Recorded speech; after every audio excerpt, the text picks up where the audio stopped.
wellness revolution starts now. Hello, I'm Dr. Steve Hotze. Welcome to today's program. We're going to discuss a very important nutrient in our body, and it's called vitamin D. But really, vitamin D is not a vitamin. Vitamin D is a hormone. It is made in the body when ultraviolet light comes in contact through your skin. It converts cholesterol to vitamin D. And there's several types. There's vitamin D1, D2, D3. The active form of vitamin D is vitamin D3. Cholecalciferol is the specific name. Vitamin D is converted in the liver to cholecalciferol, which is vitamin D3. And vitamin D3 is the active hormone, the active vitamin that has profound effect on every cell in our body. Every cell in the body has receptors for vitamin D. So it affects our bones, and it's very important in bone health. Good vitamin D levels are important for the proper metabolism of calcium in your body. If you have too little vitamin D, you're not going to be able to synthesize and utilize calcium in the way you need to keep your bones strong. If you have too much vitamin D, if you took too much supplements, you wouldn't get it primarily from the sun, but you get it from supplements. You took too much, it could cause calcium to be leached out and cause high calcium levels in your blood. So there's a mechanism in your body that balances calcium. It's balanced by vitamin D levels through the kidney. When the kidney realizes there's too little calcium, it produces more vitamin D3, cholecalciferol. If there's too much, it holds back on producing vitamin D. Also, in your parathyroid gland, which is a gland inside the thyroid gland, it produces parathyroid hormone. That also governs your calcium metabolism. So if a person has high calcium, they're going to make low levels of parathyroid hormone. If they have low calcium, they're going to make higher levels of parathyroid hormone. Calcium is very important on numerous enzymatic reactions within the body, and it's also very important for your bone health and numerous other body functions. So the effects of vitamin D3 are profound. Not only is it important in bone health, it is important for a healthy immune system, for a strong neurological system. It's also important in brain function. It's been shown that people that have low levels of vitamin D tend to be more susceptible to depression. Vitamin D3, active vitamin D3, or the active vitamin D3, has a significant effect on serotonin levels, dopamine levels, epinephrine levels, and norepinephrine levels in your brain, and those affect a person's mood. So it's been shown that people, when they have low moods, if they increase their levels of vitamin D, which most doctors don't think about, they want to give them an SSRI antidepressant or some anti-anxiety medication or some other kind of antidepressant. Instead of doing that, if they would simply use natural approaches and try increasing the vitamin D level. Now, vitamin D levels are measured on a range. When we get it back, a lab study, they go from 30 nanograms per milliliter to 100 milligrams per milliliter, nanograms per milliliter. So that's the range from 30 to 100. In our experience here at the Hotze Health and Wellness Center, when we get blood levels on vitamin D, invariably they're always below 50. They're in the 30s or 40s. Occasionally we see people that are below 30. Now, if you think about it, we're measuring today vitamin D levels in individuals like you and myself who are spending most of our time inside. We're not out in the sun all the time. And that's the natural way to make vitamin D. So if we're not making as much vitamin D as previous generations did, then when we do these blood studies, instead of having levels maybe from 50 to 150, now the average range is 30 to 100. So you want to get your vitamin D level up into the top end of that range, even a little bit over the range isn't going to hurt you. And vitamin D is, and that means you're going to have to take significant amounts of vitamin D.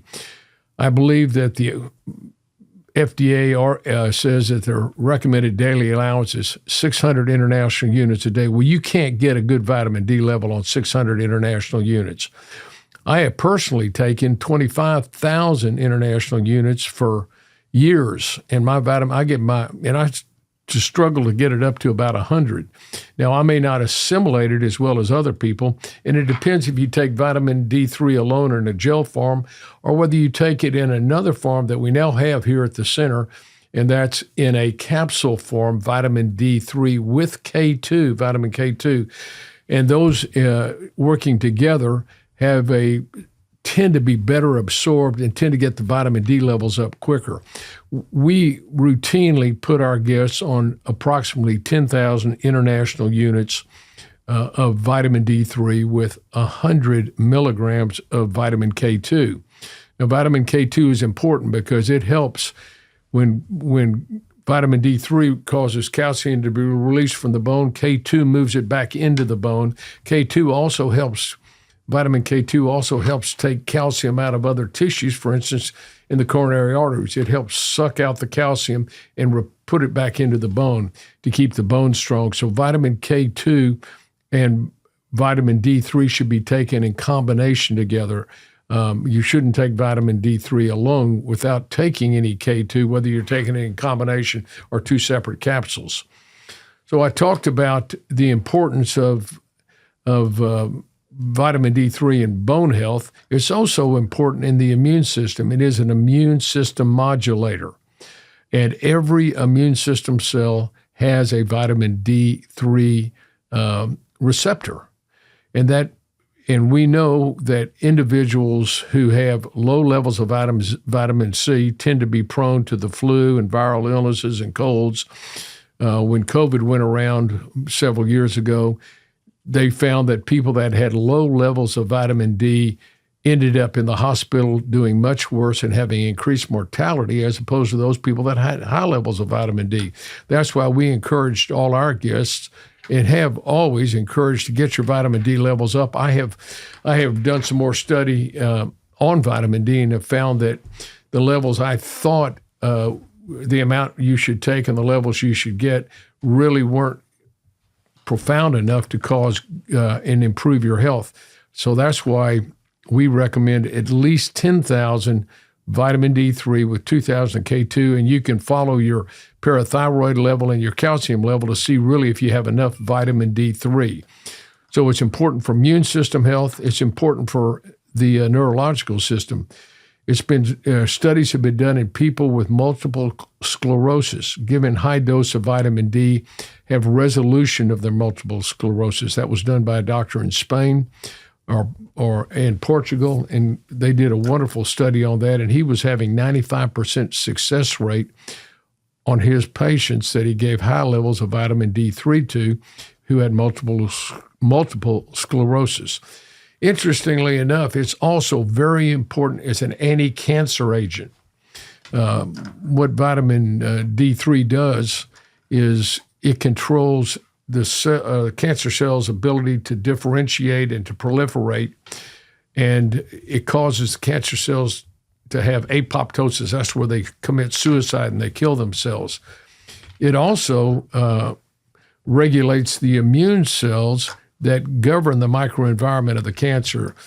So we had a guest here at the Hotze Health and Wellness Center that developed pancreatic cancer, and she had been on 15,000 international units of vitamin D3 with K2 for at least 6 months and 10,000 units a day for several years before that.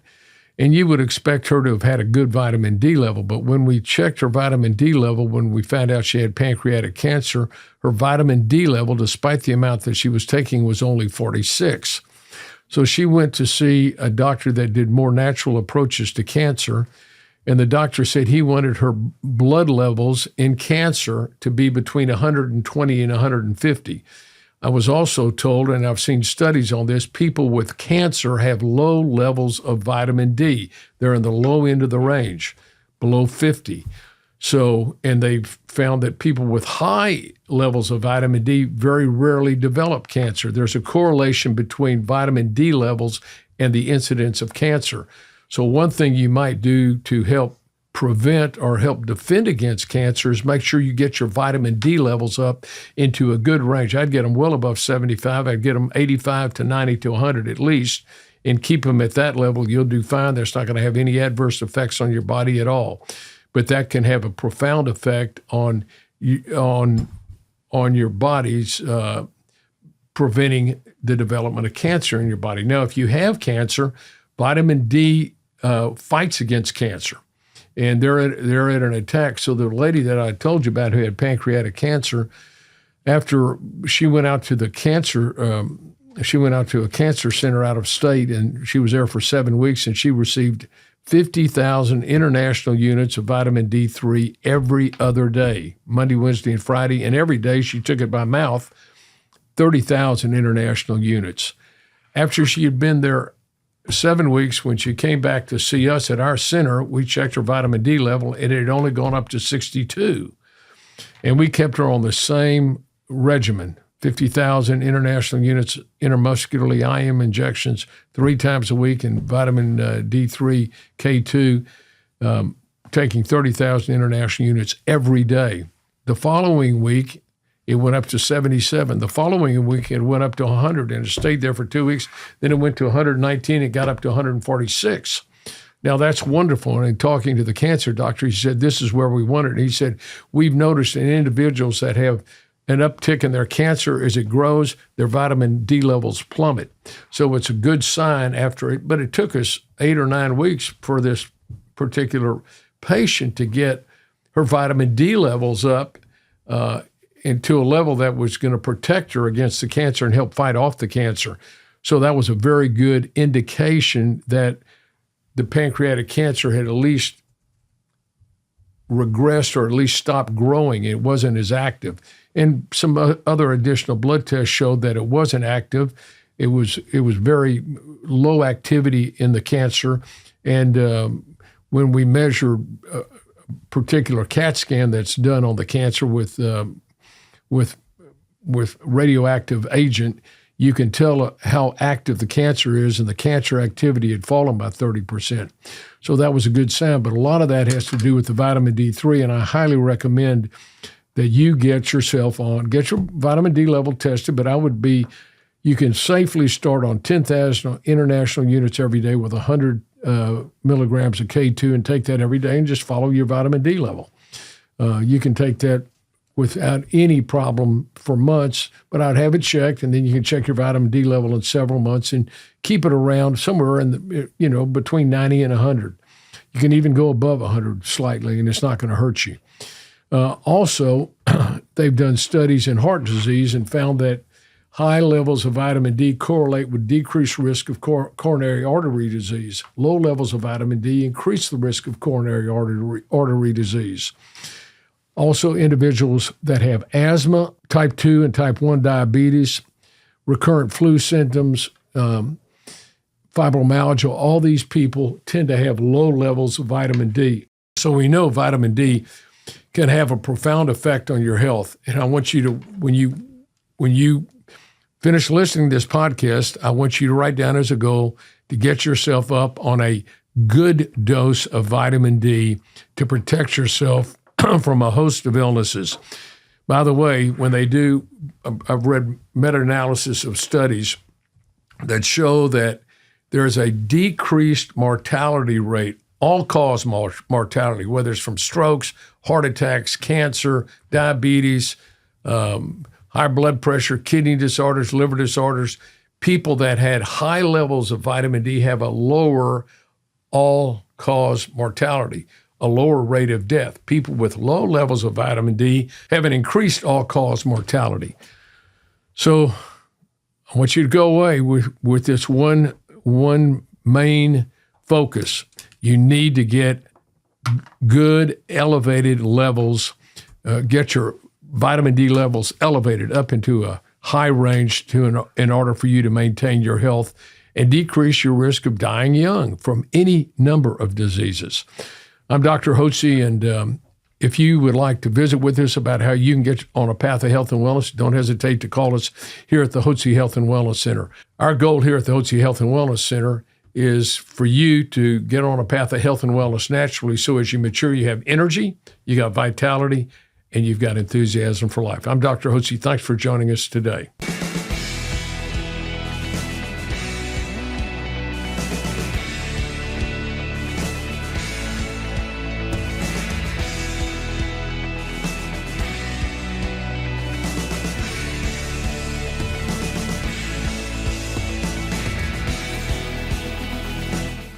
Physician's Preference Pharmacy is a compounding pharmacy specializing in custom-made prescriptions made especially for you right here on site in our compounding lab. Compounded medications offer a unique solution because you're not one size fits all, and we believe that your medication shouldn't be either. You may require a dose to be made that is not commercially available, or you might even be allergic to an inactive ingredient in a medication, which may present a barrier to treatment for you and requires it to be made without that bothersome ingredient. Your body has unique needs, which means that you deserve a customized approach. So if your medications aren't helping you feel your absolute best, then consider speaking with your doctor about having your medications compounded today.